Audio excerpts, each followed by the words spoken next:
Assalamualaikum warahmatullahi wabarakatuh.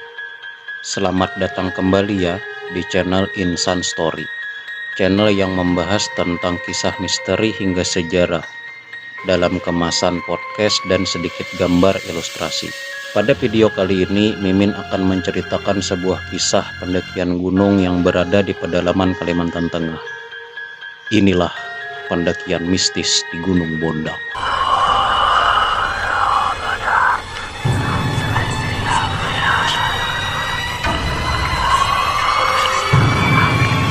Sebuah kisah nyata yang saya dapatkan dari salah satu pendaki yang pernah ke sana sekitar 12 tahun yang lalu.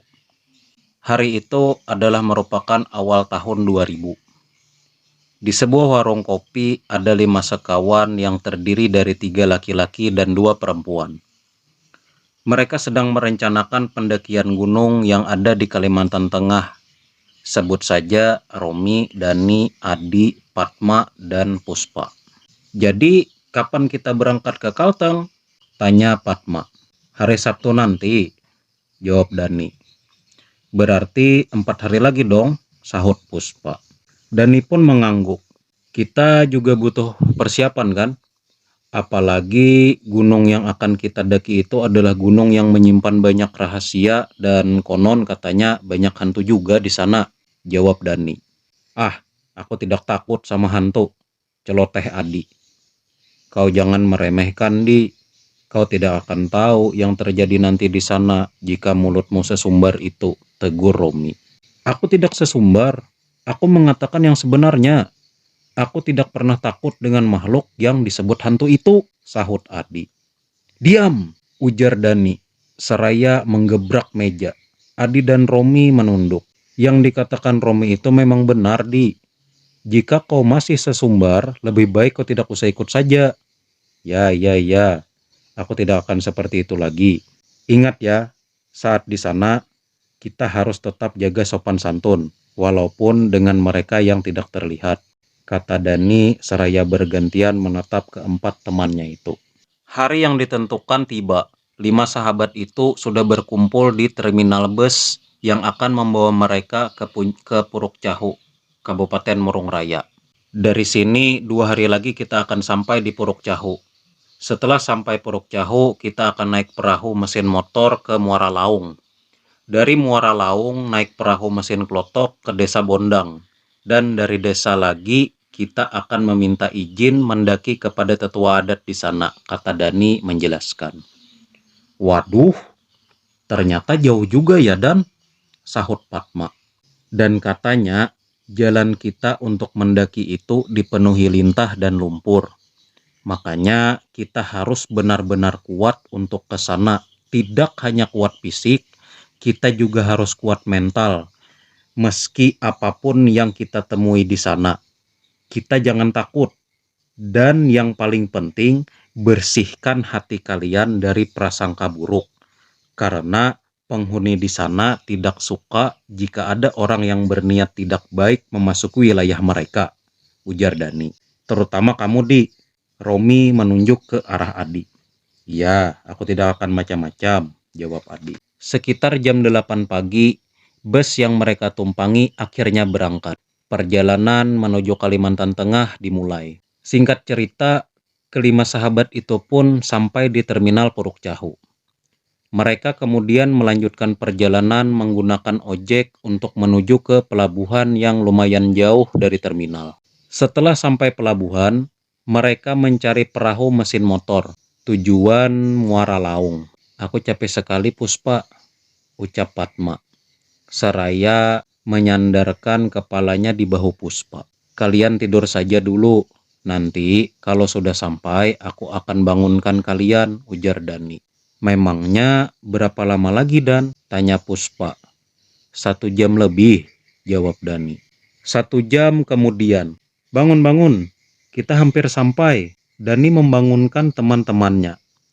Setelah membayar 10.000 per orang, ini harga waktu itu mungkin kalau sekarang udah sekitar 90.000 sampai 120.000. Mereka kemudian masuk di sebuah warung makan yang ada di hulu pelabuhan. Kita makan dan beli bahan makanan di sini saja. Soalnya kalau sudah di sana, makanan lumayan mahal, ujar Dani. 5 sekawan pun makan di warung itu. Setelah selesai makan, mereka kemudian membeli berbagai macam bahan makanan instan di warung itu. Mulai dari 1 dus mie instan dan beberapa kaleng sarden serta kornet. Permisi, Mang. Apa Amang bisa mengantarkan kami ke Desa Bondang? Tanya Dani pada salah satu pemilik lotok yang ada di sana. Memangnya ada apa dengan Desa Bondang? Tanya lelaki itu. Kami ingin mendaki Gunung Bondang, Mang, jawab Dani sambil tersenyum. Lelaki itu mengernyitkan keningnya. Jangan pernah ke sana kalian. Kalian itu orang baru. Jangan coba-coba ke sana. Saya tidak akan mengantarkan kalian, ujar lelaki berusia 50 tahunan itu seraya berjalan menjauh. Gimana? Apa katanya, Dan? Tanya Romi. Dia tidak mau mengantarkan kita, jawab Dani singkat. Tiba-tiba datang seorang pemuda berusia 25 tahun menghampiri mereka. Maaf, aku tidak sengaja mendengar percakapan kau dengan Pak Kardin. Kalau kalian mau, aku bisa mengantarkan kalian ke Desa Bondang, kata pemuda itu seraya tersenyum ramah. Pak Kardin memang seperti itu, tapi kalian tidak usah takut. Aku akan mengantar kalian ke sana dan aku juga bersedia menjemput kalian kalau kalian pulang, lanjut pemuda itu. Kira-kira berapa jam lagi dari sini baru sampai di Desa Bondang? Tanya Romi. Sekitar 6 atau 7 jam, itu pun kalau airnya pasang, jawab pemuda itu dengan bibir tersenyum. Ya sudah, lebih baik kita berangkat sekarang saja, ujar Dani. Yang di sana itu kelotokku, tunjuk pemuda tersebut ke arah sebuah kelotok yang lumayan besar. Beberapa saat mereka memasukkan semua barang-barang mereka ke dalam kelotok tersebut. Setelah semua barang mereka sudah tersusun rapi di dalam kelotok, mereka pun bergantian masuk dan perjalanan ke Desa Bondang dimulai. Selama perjalanan mereka tak ada yang mengobrol, hanya suara gemuruh mesin kelotok saja yang mengisi keheningan itu. Senja sudah beranjak malam, sekitar jam 9 waktu Indonesia bagian barat. Mereka sampai di Desa Bondang. Mohon maaf, di sini ada penginapan kah? Tanya Dani. Di sini tidak ada penginapan. Kalau orang baru yang datang, biasanya akan disuruh tidur di rumah tetua adat, jawab pemuda yang mengantar mereka. Mang, kanto hello, yang artinya, Mang, kesini dulu, panggil pemuda itu pada seorang lelaki tua yang baru turun ke sungai. Buhen naken, yang artinya, ada apa? Tanya lelaki tua. Ini saya mau tanya, rumah tetua adat di mana, Mang? Oh, kalian baru datang ya? Ayo, sini Amang antarkan ke rumah tetua adat, ujar lelaki tua itu ramah. Mereka berenam pun mengikuti lelaki tua itu. Setelah berjalan sekitar 20 menitan, akhirnya mereka sampai di sebuah rumah kayu yang merupakan rumah tetua adat. Assalamualaikum, ucap lelaki tua tersebut sambil mengetuk pintu. Tak berapa lama ada seorang lelaki yang berumur tak jauh beda dengan si Amang yang mengantarkan kami. Kumsalam, jawab tetua adat. Ini mereka baru datang, ujar si Amang. Datang dari mana, nak? Tanya si Amang. Kalimantan Selatan, Mang, jawab Romi. Ayo silahkan masuk, ujar tetua adat mempersilahkan mereka masuk. Memangnya adik-adik sekalian mau kemana? Tanya tetua adat setelah keenam tamunya duduk. Kami ingin meminta izin mendaki untuk melakukan penelitian di Gunung Bondang, Mang, jawab Dani. Tetua adat, ya sebenarnya beliau bukan tetua adat, tapi muntir. Muntir adalah sebutan untuk tetua adat yang beragama Islam. Nah, mungkin itu sedikit informasi lah. Lanjut. Setelah mendengar maksud dari Dani, beliau terlihat mengerutkan kening. Sesaat lalu menarik napas panjang. Insya Allah, Kalau cuacanya bagus, besok kalian akan saya antar ke atas, ujar tetua adat itu. Malam ini kalian tidur di sini saja. Bawa saja barang-barang kalian ke sini. Kalau ditinggal di sungai, takutnya air pasang, ujar tetua adat itu. Inggih, Mang. Terima kasih banyak, jawab Dani. Keempat pemuda itu pun kembali ke sungai untuk mengambil barang-barang mereka yang ada di kelotok. Sur, kamu malam ini jangan pulang dulu ya, ucap Dani pada pemuda yang mengantarkan mereka. Memangnya kenapa? Tanya pemuda itu sambil tersenyum. Ya, aku kasihan saja sama kamu kalau harus pulang tengah malam, apalagi melewati sungai yang kanan kirinya cuma hutan, jawab Dani. Seraya mengambil tas dan kardus mie.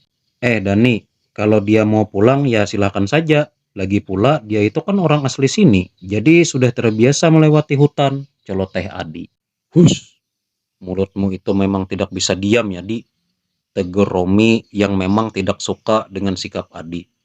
Sudah, lebih baik cepat ambil barang-barang yang masih ada di kelotok itu.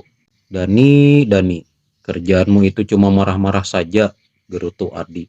Dani yang mendengar hal itu cuma geleng-geleng kepala lalu melanjutkan langkah ke rumah tetua adat. Kau itu harus sopan, Di. Jaga sikap dan perkataanmu itu. Ya sudah, aku duluan ya, Di, ucap Romi seraya meninggalkan Adi yang sedang duduk di dalam kelotok. Setelah semuanya sudah selesai mengangkut barang-barang ke rumah tetua adat, dan tadi pas waktu kalian turun ke sungai, aku dan Puspa sempat sedikit bertanya tentang Gunung Bondang. Kata tetua adat, di Gunung Bondang itu ternyata sudah banyak orang hilang dan tidak pernah kembali setelah mendaki. Aku jadi ragu untuk pendakian besok, ucap Fatma. Iya, aku paham dan mengerti dengan perasaan kalian berdua. Tapi coba kembali kalian pikirkan. Kalian percayakan kalau niat yang baik akan menciptakan jalan yang baik pula? Nah, sebab itulah aku katakan buang semua pikiran kotor kalian, jawab Dani. Fatma dan Puspa menghela napas panjang. Sudahlah Fatma, Puspa, jangan ragu. Kita harus yakin dan percaya seperti yang dibilang kawan kita tadi. Nah, kalau sudah diputuskan, mari kita istirahat. Besok perjalanan kita panjang. Malam berganti pagi. Cuaca kebetulan cerah berawan. Namun udara dan suasana di desa itu sangat sejuk dan damai. Ayo minum kopi tumbuk dulu, kata tetua adat sambil tersenyum. Kelima sahabat itu pun bergegas mendekati tetua adat yang sedang duduk di depan rumah bersama Isur. Ini dicoba, kacang prarau, cemilan khas di sini, ucap tetua adat seraya menunjuk ke dalam piring yang ada di meja tersebut. Harau, enak Mang kacangnya, ucap Dani sambil mengunyah. Tetua adat tertawa kecil mendengar ucapan Dani. Weh, kacang apaan ini? Berminyak sekali, ucap Adi sambil memuntahkan kacang yang ada di mulutnya. Plak. Romi langsung refleks menampar mulut Adi dengan keras. Maaf Mang, teman kami yang satu ini memang sedikit kurang ajar, ucap Romi. Ya memang, tidak semua orang yang suka dengan rasa kacang ini, jawab tetua adat sambil tersenyum ramah. Oh iya Mang, kalau boleh kami ingin berangkat sekarang saja ke Gunung Bondang, ucap Dani kepada tetua adat. Belum sempat beliau menjawab, tiba-tiba mereka dikejutkan dengan banyak warga yang datang ke rumah tetua adat sambil menggotong dua tubuh orang yang pucat. Astagfirullah, ada apa ya? Tanya Fatma seraya berdiri. Maaf Pak, ini para pemuda yang minta izin naik ke Gunung Bondang 6 hari yang lalu. Rios menemukan mereka di hutan dan keadaannya sudah begini, ujar salah seorang warga. Setelah mendengar penjelasan warga tersebut, Puspa langsung mencubit tangan Dani. "Aku takut Dan," bisiknya. "Ye awen kau nah makeng, da kawai rawa." Yang artinya mereka itu keras kepala dan tidak bisa dikasih tahu, ucap tetua adat. "Cepat bawa masuk ke rumah." Setelah dua orang itu dibawa masuk ke rumah, tetua adat langsung memeriksa hidung mereka. Mereka masih hidup. "Cepat panggilkan Basi Tumpang," suruh tetua adat pada beberapa warga yang ada di ruangan itu. Warga itu pun langsung berlari keluar. "Permisi Mang, sebenarnya apa yang terjadi dengan mereka?" tanya Dani. 6 hari yang lalu ada 3 pemuda yang datang ke sini. Mereka meminta izin untuk naik ke atas Gunung Bondang. Saya sudah mengatakan, kalau mau mendaki jangan hari itu, karena hari itu bertepatan dengan pemberian sesajen kepada Datu Penunggu Gunung. Tapi mereka tetap bersikeras untuk mendaki pada hari itu. Dan beginilah akhirnya. Ya beginilah sudah, ucap tetua adat dengan wajah yang penuh sesal. "Ah, paling mereka itu kehabisan bekal makanan. Dan mungkin juga mereka tersesat lalu akhirnya kelelahan," celoteh Adi. Romi langsung refleks menginjak kaki temannya tersebut. Setelah beberapa saat kemudian, warga yang berlari tadi dan seorang laki-laki yang kurang lebih berusia 50 tahun berpakaian adat serba hitam masuk ke rumah tetua adat. Yang pulang ini cuma raga mereka, sementara sukmanya atau roh mereka masih ada di puncak Bondang, ucap lelaki yang disebut Basi atau dukun tersebut. "Lalu kemana satunya lagi Basi?" tanya tetua adat. "Sudah pernah kukatakan, kalau mau naik ke puncak Bondang, jangan dalam jumlah ganjil. Tapi tak ada satupun yang mempercayai omonganku," ucap Basi tersebut dengan suara yang mulai berubah. "Bisakah Basi mengembalikan jiwa mereka ke dalam raganya masing-masing?" tanya tetua adat. "Aku tidak mau terlibat," teriak Basi tersebut sambil menatap wajah tetua adat. Matanya berubah kemerah-merahan. "Astagfirullah," tetua adat kaget. "Sebelum terjadi apa-apa pada kalian semua, lebih baik kalian pulang," ucap Basi tersebut seraya menunjuk ke arah 5 sahabat itu. "Ah, jangan percaya, dia itu pura-pura saja," ucap Adi seraya menyiramkan kopi kepada Basi. Basi itu menatap lekat ke arah Adi, dan tiba-tiba hidung dan telinga Adi mengeluarkan darah, dan sesaat kemudian Adi terbatuk dan muntah darah. "Ya Allah," ucap Romi seraya memegangi tubuh Adi. "Kau tidak akan pulang dari tempat ini," ucap Basi itu seraya mendekati Adi. Basi itu berjalan merangkak. Matanya yang memerah membuat Romi ketakutan. Maaf Datu, tolong jangan anggap serius perbuatan teman saya tadi. Mungkin dia bermaksud bercanda. Saya mohon Datu," ucap Dani seraya memegangi baju Basi tersebut.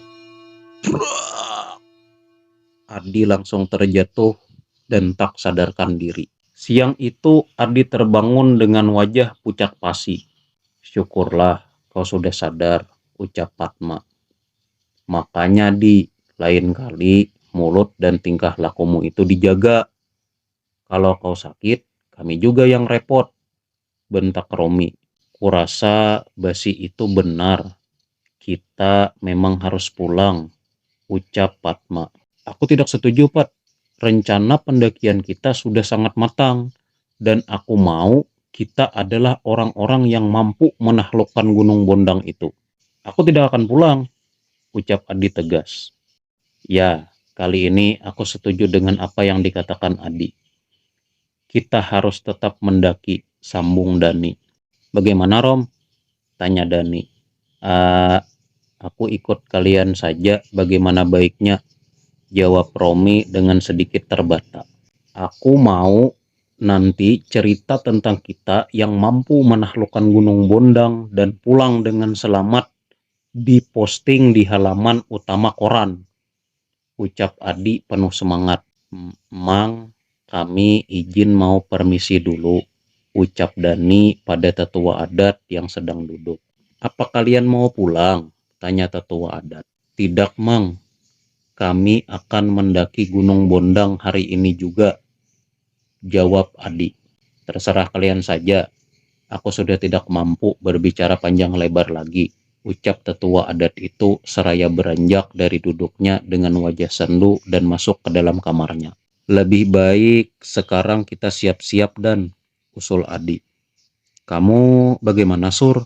Tanya Dani. Aku akan pulang hari ini dan beberapa hari lagi akan ke sini kembali untuk menjemput kalian, jawabnya. Dani mengangguk. Lalu mereka pun berpisah. Isor pergi lebih dulu meninggalkan rumah tetua adat tersebut. Setelah semua persiapan sudah selesai, tidak berapa lama kelima sahabat itu pun pergi ke arah jalan yang menuju ke Gunung Bondang. Aku sebenarnya tidak yakin dengan keputusan ini. Apakah kita akan kembali dengan selamat? Gumam Padma. Sudahlah, Pat. Jangan berpikir yang tidak-tidak. Kita harus optimis, ujar Adi.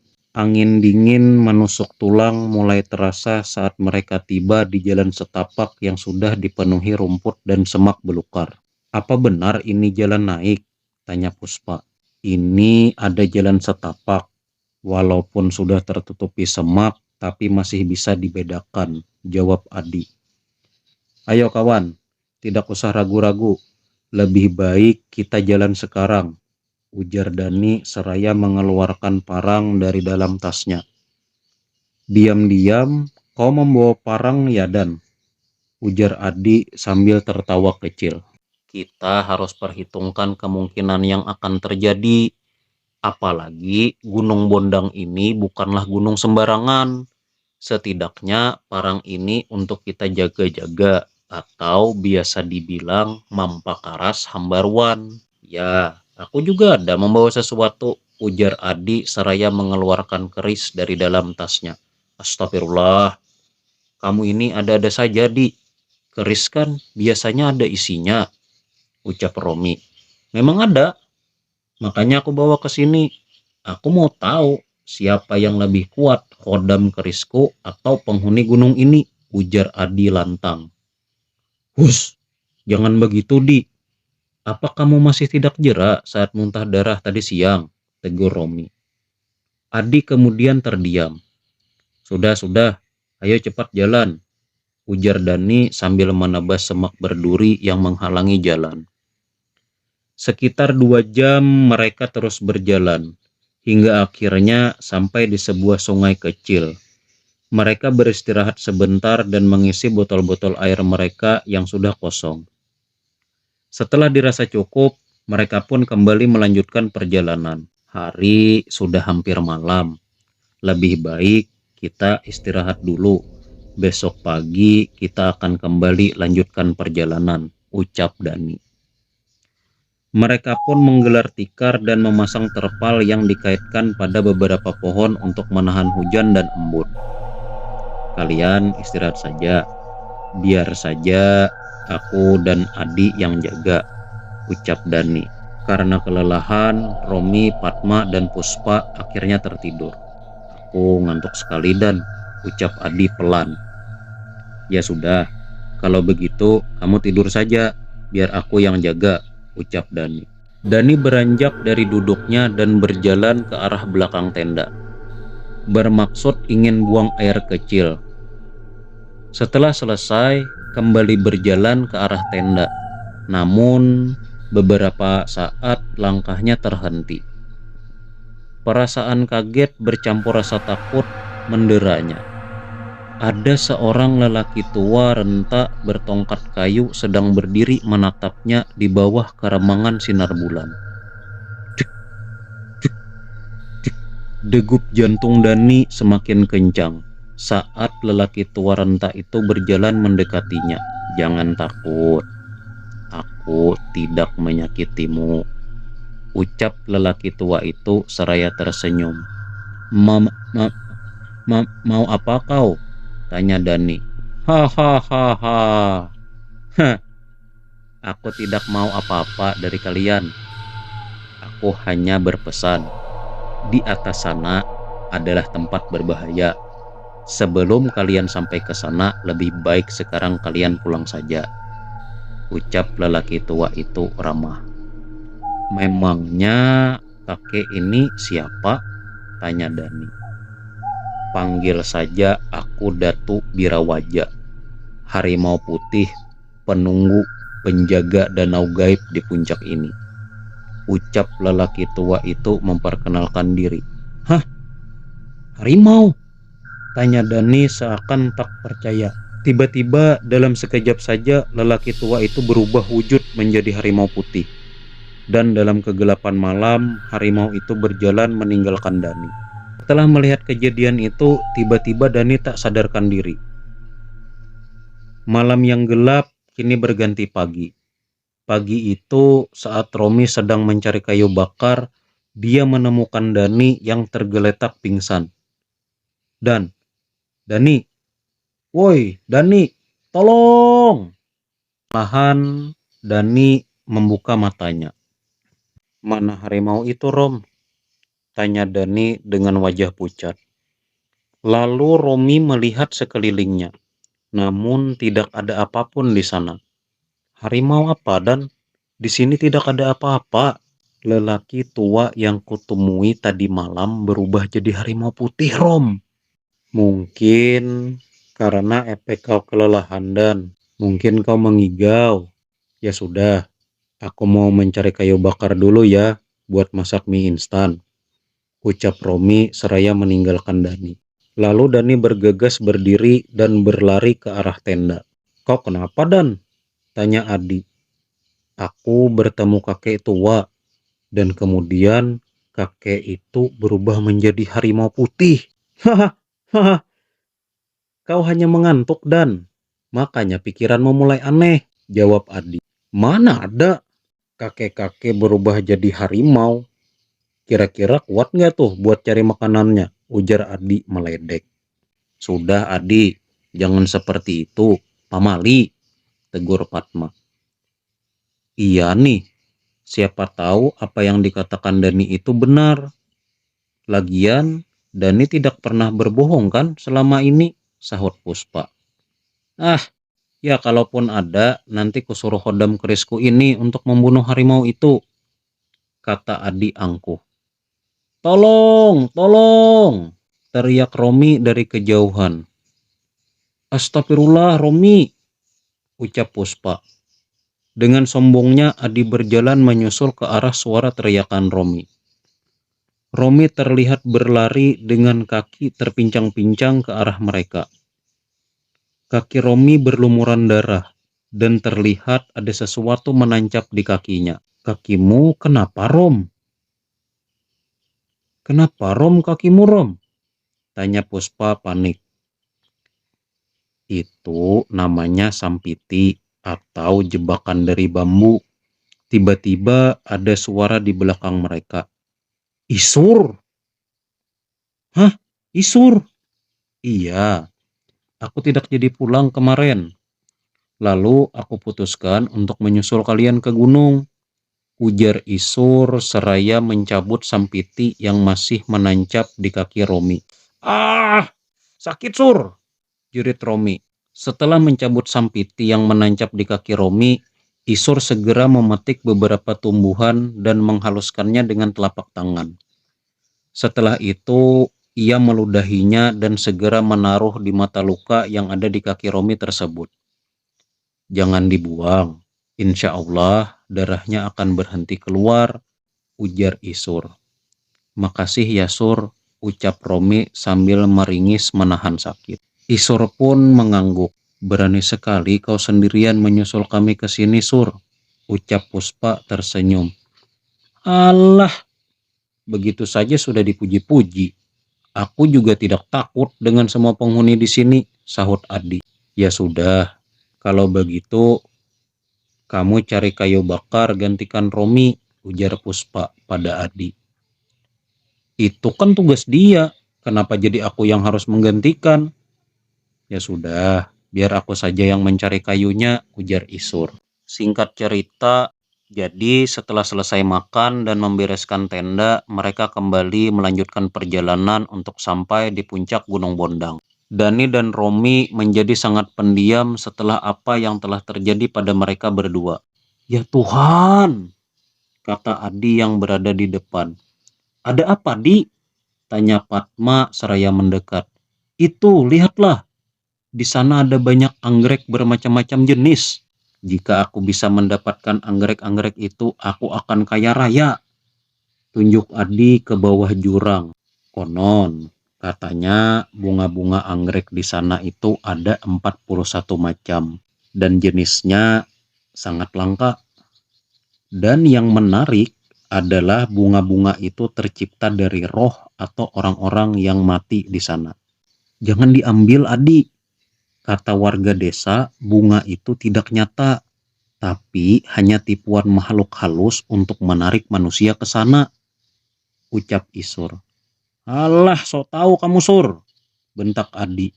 Nanti kalau kita sudah mau pulang, aku akan singgah di sini untuk memetik anggrek-anggrek itu, kata Adi.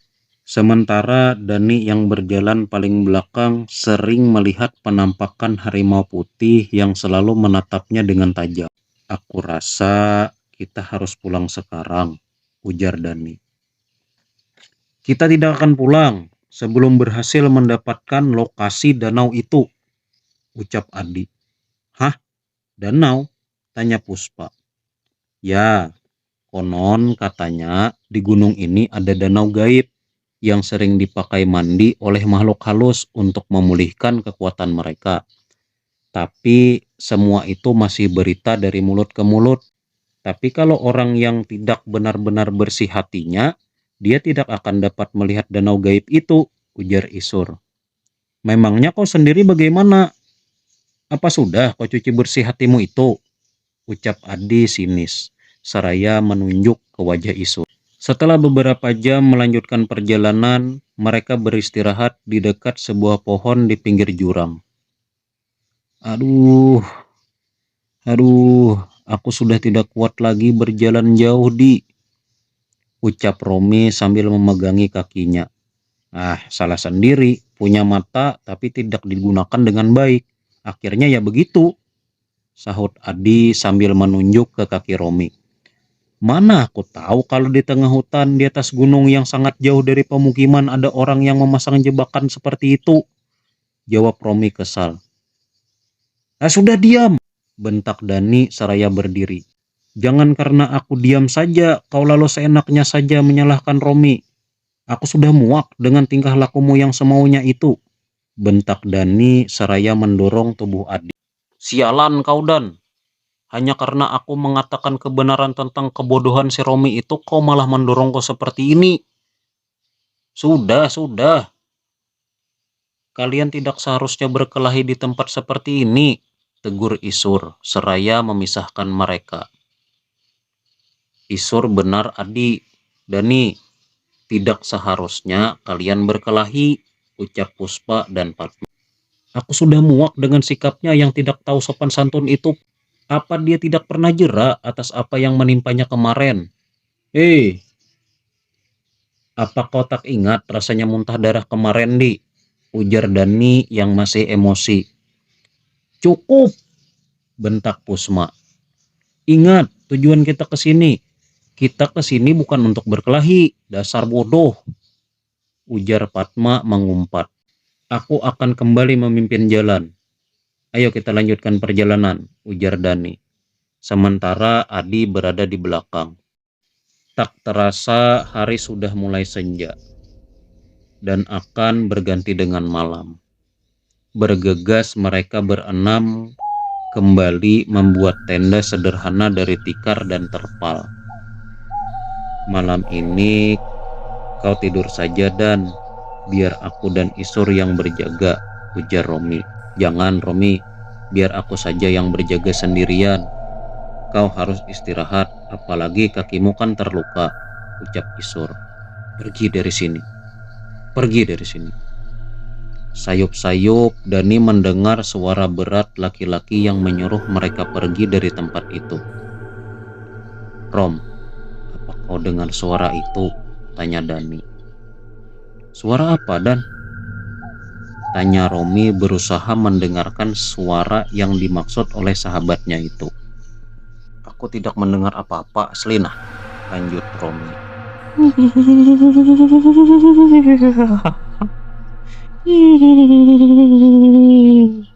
Tiba-tiba Padma tertawa dengan suara yang sangat menyeramkan. Padma, kau kenapa? Tanya Puspa. Gerak! Suara pipi Puspa yang terluka karena dicakar Padma. Pergi atau mati, teriak Padma nyaring, diikuti suara tawa yang membuat bulu kuduk berdiri. Sadar Padma, sadar, ujar Romi ketakutan. Kalian yang seharusnya sadar, teriak Padma dan langsung mencekik Dani. Isur, tolong, Sur, Dani dicekik, teriak Romi ketakutan. Tiba-tiba Adi bangun dari tidurnya dan langsung menusukkan kerisnya yang sudah dilepaskan dari sarungnya tersebut ke lengan Padma. Setelah mengerang beberapa saat, Padma terjatuh pingsan. Sialan kau, Adi, teriak Dani menyerang Adi. Terdengar suara dari luar tenda seperti geraman harimau. Dani terperanjat kaget saat melihat bayangan di luar tenda itu. Dia ada di luar, bisik Dani ketakutan. Ampun, maaf Datuk, tolong jangan ganggu kami, terdengar suara Isur dari luar. Dan setelah Isur berkata demikian, perlahan-lahan suara geraman itu menjauh. Isur pun bergegas masuk. Apa yang sudah kalian lakukan itu membuat Datu di sini marah, ucap Isur. Maaf Sur, tadi Padma mencekik Dani dan tiba-tiba si Adi malah menusuk Padma dengan keris, jawab Romi menjelaskan. Harimau itu adalah wujud lain kakek yang kulihat malam kemarin, Sur. Dan makhluk itu terus mengikuti kita, ujar Dani gemetar. Di Gunung Bondang ini memang banyak yang seperti itu. Tapi menurut kepercayaan penduduk, Datu Harimau Putih itu baik dan tidak pernah menyakiti atau mencelakai orang. Kalaupun iya, pasti orang itu berniat jahat, ucap Isur. Kau sangat beruntung bisa melihat wujud lainnya, Dan berarti beliau menyukaimu, lanjut Isur lagi. Paling itu cuma harimau liar yang kebetulan lewat. Nah, kayaknya kamu mulai diincar nih, Di, ucap Romi. Aku diincar? Kau lihat kan, Padma itu cuma pura-pura saja. Buktinya setelah kutusuk dengan keris ini, dia langsung pingsan. Mana hantunya? Ucap Adi menantang. Mohon maaf sebelumnya, Di. Penghuni di sini jangan ditantang. Apabila sudah sampai waktunya, kau pun pasti akan bertemu dengan mereka, ucap Isur pelan. Mana? Ayo mana? Suruh harimau atau datunya yang tadi ke sini, biar aku hadapi. Takut itu sama Tuhan, bukan sama hantu. Kita bukannya takut, Di, tapi menghormati, jawab Isur.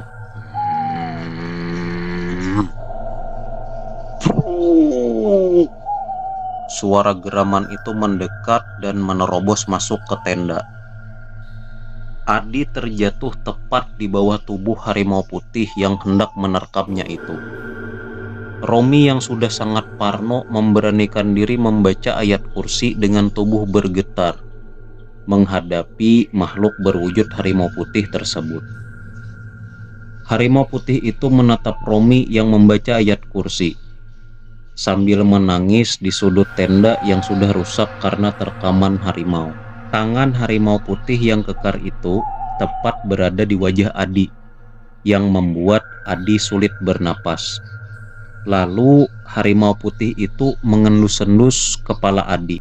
"Jangan menantangku lagi," bisik harimau itu di telinga Adi. Seketika Adi yang takut bercampur kaget itu langsung meronta dan berteriak nyaring. Harimau itu pergi meninggalkan mereka. "Alhamdulillah ya Allah, ternyata ayat kursiku manjur juga," ucap Romi seraya menyapu air matanya. Puspa yang masih ketakutan saat melihat harimau itu langsung memeluk Padma yang masih pingsan. Sementara Dani menutup mata dan telinganya sambil meringkuk di dekat kaki Romi. "Sur, kenapa kau diam saja tadi?" tanya Romi. "Itu bukan urusanku. Bukankah dia juga yang menantang?" "Kan dia yang menantang makhluk itu kemari," ucap Isur. "Ini juga. Kenapa kau meringkuk seperti itu, Dan?" ucap Romi seraya menepuk punggung Dani. "Kau juga, Di.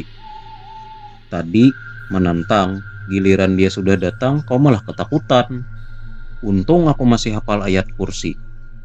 Adi hanya diam dengan wajah yang pucat pasi. "Bukan ayat kursi yang membuatnya pergi, Rom. Menurut kabar yang aku dengar, Datuk Harimau Putih itu termasuk dalam golongan jin muslim. Sebab itulah beliau tidak takut dengan bacaanmu. Dan aku yakin beliau sudah melakukan sesuatu terhadap Adi," ucap Isur. Malam itu tak ada yang berani tidur karena takut akan kedatangan harimau itu lagi. Dan juga mereka resah karena mendengar suara tawa yang sesekali mengelilingi tempat mereka berkemah. Sebelum terjadi hal-hal yang lebih ngeri lagi, lebih baik kita semua pulang saja.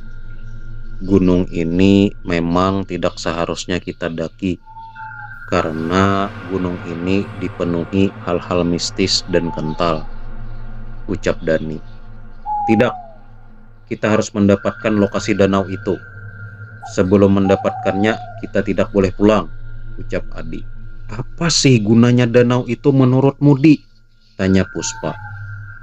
"Danau itu adalah danau gaib yang dipercaya orang-orang tua terdahulu sebagai air kehidupan. Dan air yang bisa menghidupkan yang mati, bahkan yang terluka hingga sekarat bisa sembuh dengan cepat," ucap Adi.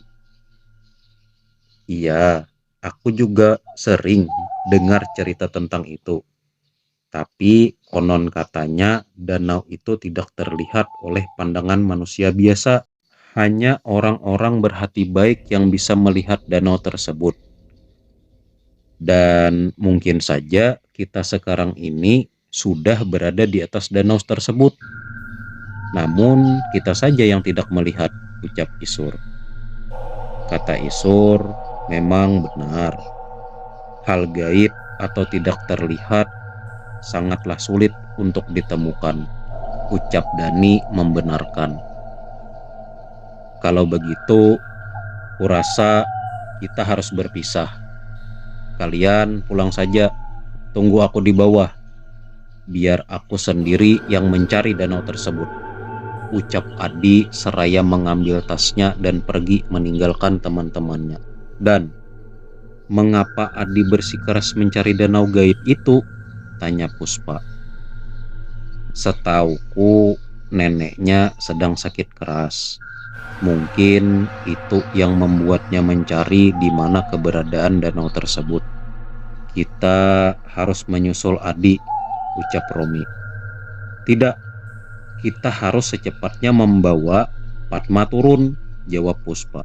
"Gimana kalau Dani dan Puspa membawa Padma turun, sementara aku dan Romi menyusul Adi?" usul Isur. "Enggak, biar aku saja yang menyusulnya. Sur, aku minta tolong kau bawa teman-teman untuk turun ya," ucap Dani seraya menatap Isur dan 3 temannya. "Apa kau yakin, Dan?" tanya Romi. Ya, aku yakin. Lebih baik sekarang kalian berangkat saja, jawab Dani seraya mengikatkan parangnya ke pinggang. Sur, tolong jaga mereka untukku. Isur pun mengangguk. Tak terasa malam yang panjang sudah berganti subuh. Mereka pun segera berkemas dan berpisah sesuai rencana yang dirundingkan. Tak terasa sudah 2 jam berjalan. Namun Dani tak kunjung bertemu dengan Adi. Ya Allah, tolong pertemukan aku dan Adi, gumam Dani berdoa. Dani kembali berjalan. Tak terasa hari sudah sore. Lalu kemudian Dani beristirahat. Semoga Isur bisa menjaga teman-temanku. Amin ya Allah. Seraya menghidupkan api untuk memasak mie, tiba-tiba suara geraman harimau kembali terdengar. Jantung Dani tiba-tiba berdegup dengan sangat kencang. Apapun itu, tolong jangan mengganggu, ucap Dani bergetar. Lalu sekelebat bayangan muncul dari balik pohon. Hahaha, dari awal pertemuan kita hingga sekarang kau tetap takut padaku. Dani terdiam, tak berani menatap lelaki tua jelmaan harimau putih itu. Lalu berkata, di mana danau gaib itu? Jika kau orang yang terpilih, kau akan melihatnya, jawab lelaki tua itu seraya tersenyum. Sekarang, coba perhatikan dan lihat di sana. Apakah nampak bayang-bayang bulan? Tanya lelaki tua itu sambil menunjuk ke depan. Hah? Air? Tanya Dani terheran seakan tak percaya dengan apa yang dilihatnya. Ya, sekarang kau sudah berada di atas danau yang kau cari, jawab Datuk Birawaja sambil tersenyum seraya mencelupkan tongkat kayunya ke dalam air danau tersebut. Kenapa kau izinkan aku melihat danau ini? Kau memang pantas untuk melihatnya.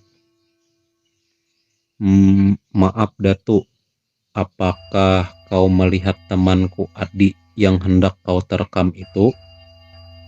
Lelaki tua itu mengalihkan pandangannya sebelum menjawab pertanyaan Dani. Temanmu ada di sini. Aku menemukannya di dasar jurang. Karena ada sesuatu yang menipu matanya hingga turun ke jurang. Di mana dia? Kumohon, kembalikan dia. Aku berjanji akan pulang setelah kau mengembalikan dia pada kami.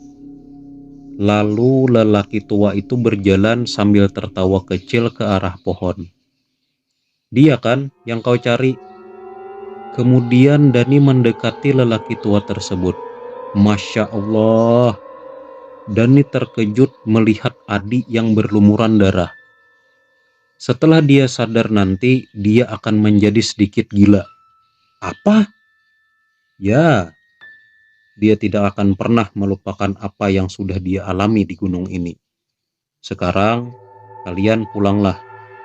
Teman-temanmu sudah menunggu. Isilah botol airmu terlebih dahulu. Dani hanya mengikuti apa yang disuruh lelaki tua itu. Setelah 2 botol air terisi penuh, Nak, ambillah tongkatku ini. Kau bisa menjadikannya uang setelah sampai di tempatmu, ucap Datuk Harimau Putih tersebut seraya menyerahkan tongkat kayunya kepada Dani. Apa ini Datuk? Ambillah.